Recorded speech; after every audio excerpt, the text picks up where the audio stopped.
What's up mga ka-idol? Welcome back to my channel. Pag-usapan natin ngayon ang mga bagong update dito sa Barangay Ginebra. Nagbabalik nga itong isang core ng Ginebra sa nangunguna itong si Scottie Thompson na isang walking double trade. Noong mga nakalipas na laro ng Ginebra ay muli na ngang magbabalik itong si Scottie Thompson. At saktong-sakto nga yan kung papasok na sila sa laro ng playoff. Bukod ditong si Scottie Thompson ay di pwede makakalimutan itong si Japit Aguilar na patuloy na maganda ang performance yung pinapakita nitong si Japit Aguilar.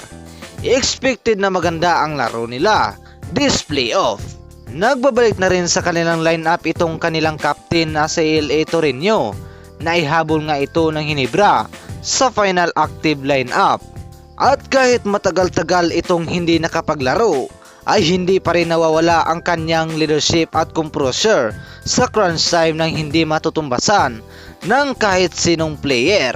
Pero hindi lang mang veterano ang mayroon ngayon ni Coach Tim. Balanse nga ang kupunan, merong veterano. Meron ngang batang pinakamangunguna sa mga batang player ng Ginebra ay itong si RJ Abarrientos. Mas nagiging macho na nga yung kanyang laro at masasabing mas effective na siya sa sistema ni Coach Tim sa triangle offers. Dahil alam naman niya kung paano tumatakbo yung kanilang sistema at nakita natin yan sa mga nakalipas na laro ng Ginebra kung saan isang bisis pinasok ni Coach Tim ang starting 5 at napakaganda ang kinalabasan. Mayroong bilis nga ang kanilang tempo ng laro kapag nasa loob itong si RJ Abarrientos. Dahil sa kanyang bilis at sinabayan pa niya ng kanyang high basketball IQ na nagiging dahilan kung bakit nagiging kasikatan ng Ginebra. Kaya naman wala nang makakatalo pa sa triangle offers nitong si Coach Tim dahil disiplinado nga itong kanyang mga players.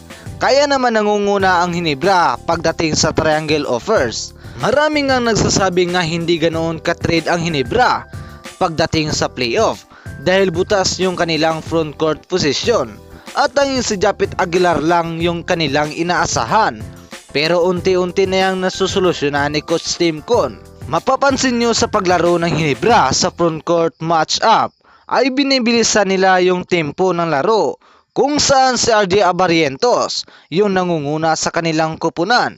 Sasabayan pa ni Scottie Alonso at iba pa. At yan na lamang ating update mga kaibigan. At kung hindi ka pa nakasubscribe sa akin channel, pakisubscribe naman. Maraming salamat sa inyong panonood.